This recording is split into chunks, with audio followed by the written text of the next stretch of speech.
কালকে রাত থেকে যতজন মানুষ আমাদেরকে নক দিচ্ছেন আমার পেজে পোস্ট দেওয়ার পর সবচাইতে খারাপ লাগার বিষয় হচ্ছে যে আমি এই একজন মানুষের কাছেও পৌঁছাইতে পারি নাই। বড় চ্যালেঞ্জ হয়ে গেছে। ফেনীতে আপনার 95% এলাকা পানিতে ডুবে গেছে। ছাগলনাইয়া, পরশুরাম আর হচ্ছে ফুলগাজী। আমাদের একটা টিম আমরা পাঠাইছিলাম। আমরা বলতে যে আমি একটা হসপিটাল আমরা চালাইতাম, গরিবের হসপিটাল। এটা একেবারেই পকেটের টাকা খরচ করে, আমি কোনো সময় এটা বলিও নাই। আমার এক ডাক্তার বন্ধুও শুরু করছিল, আমরা সাথে ওকে সাপোর্ট দিয়ে যাচ্ছিলাম, ডাক্তার মইনুল, কিডনির ডাক্তার। তো এটা নিয়ে আরেকদিন কথা বলবো। তো ওইখানে আমাদের যে ফান্ড সেইটা দিয়ে আমরা ভাবছিলাম একটা স্পিড বোট দিয়ে পাঠাই, কারণ ওখান থেকে মাঠ পর্যায়ের অবস্থা হচ্ছে যে স্পিড বোট ছাড়া এই মুহূর্তে আর খুব একটা কিছু কাজে আসতেছে না। আমরা ওই যে নর্মাল বোট কিনতে চাইছিলাম, পরে দেখি যে না, এটা দিয়ে হবে না, কারণ স্পিড বোট আগে আপনার লোকজনকে উদ্ধার করতে হবে। কিন্তু সমস্যা হচ্ছে নেটওয়ার্ক নাই ফোনের, সমস্যা হচ্ছে ওখানে ইন্টারনেট নাই। আমি যে ওখানে কোনো কিছু আপডেট দিবে সকাল থেকে ওর সাথে টোটালি আমাদের নেটওয়ার্ক বিচ্ছিন্ন।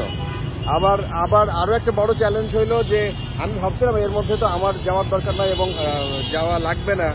আরও যেই কথাবার্তা ইদানিং শুনছি, ইদানিং সামনে আসছে, এতে মনে হয় যে মানে খারাপ লাগে আর কি। যারা এই কাজ করতে নামছে অনেকেই অনেক রকমের দুর্নাম নিয়ে মাঠ থেকে গেছে, কিন্তু এমন একটা সংকটময় টাইম আপনাকে কেউ কোনোভাবেই সাপোর্ট দিবে না। কিন্তু এই মানুষের হাহাকার আপনার কানের মধ্যে যদি মানে দুর্বিষহভাবে বাজে, তাহলে আপনি নিজেকে ঠিক রাখা আসলেই কঠিন।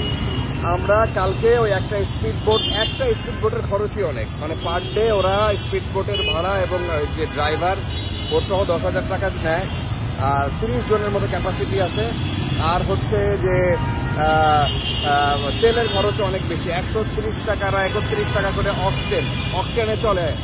তো দেখা যায় একটা স্পিড বোটের খরচই ধরেন আপনার পার ডে আমাদের হিসাব করলাম আমরা 25-30 হাজার টাকা লাগবে।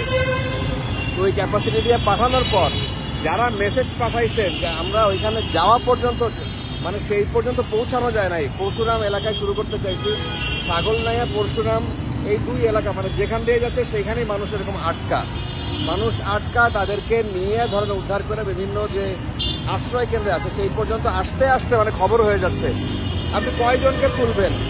এইখানে এখন আপাতত দরকার শুকনা খাবার দাবার সহ আমরা আর একটা টিমের কথা ভাবতেছি, আরো 2টা টিম, যতগুলো টিম পাঠানো যায়। আমার কিছু লোকাল আমি অনুরোধ করব, যারা কুমিল্লার ছেলেরা যারা যাইতে চাও ভলান্টিয়ার হিসেবে, ফেনী সদর থেকে যারা ভলান্টিয়ার হিসেবে যাইতে চাও, এইসব জায়গায় দ্রুত পৌঁছাইতে হবে। আমরা আর একটা স্পিড বোটের প্ল্যান করতেছি, কিন্তু এখানে দরকার তো সবার আগে ফাইন্যান্সিয়াল ক্যাপাসিটি আমাদের এরকম নাই। আমরা যেটুকু পারছি করার চেষ্টা করছিলাম, ভাবছিলাম মানুষের কাছে ওপেনলি এটা বলবো না, কারণ কোত্থেকে কিভাবে মেসেজটা আপনার কাছে যাচ্ছে এবং কিভাবে আপনি নিচ্ছেন এটা আমাদের জন্য খুবই লজ্জাজনক হয়ে যায়। কারণ আমি আবার ফিল্ড পর্যায়ে এই ধরনের কোনো ম্যানেজমেন্টের সাথে ছিলামও না।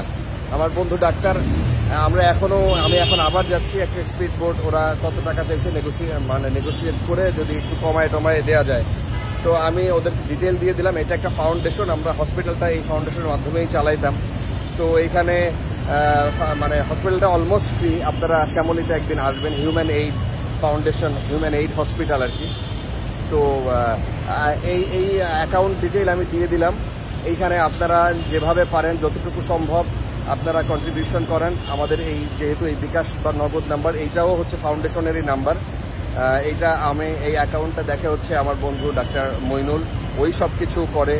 ও ভীষণ ওকে যারা পার্সোনালি চিনেন, ও কিডনি ফাউন্ডেশন হসপিটালে ছিল, ওখান থেকে ছেড়ে দিয়ে ওই স্বপ্ন নিয়ে একদম ছোট্ট একটা হসপিটাল ওর মাধ্যমেই শুরু, আমরা ওইটাই চেষ্টা করে যাচ্ছি। তো ও টোটাল জিনিসটা ম্যানেজ করতেছে। আপনারা এই জায়গায় আপনার সহযোগিতার হাত বাড়ান, আমি আকুতি মিনতি নিয়ে আপনাদেরকে অনুরোধ করতেছি।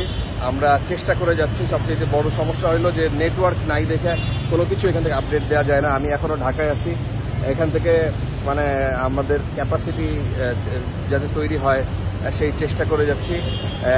হয়তো সন্ধ্যার দিকে আমিও চলে যাবো ফেনীর উদ্দেশ্যে। তো যার যেইটুকু সম্ভব আপনারা এখানে আগায় আসেন।